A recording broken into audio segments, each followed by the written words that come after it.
Hello friends, my name is Miss Sunflower.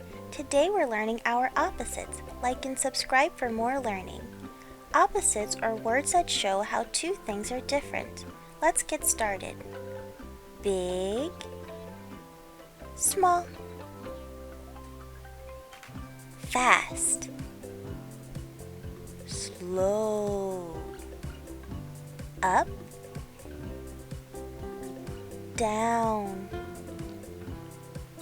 Open, closed. Day, night. Hot, cold. Happy, sad. Great work! Thanks for learning with me. Don't forget to like and subscribe. See you soon!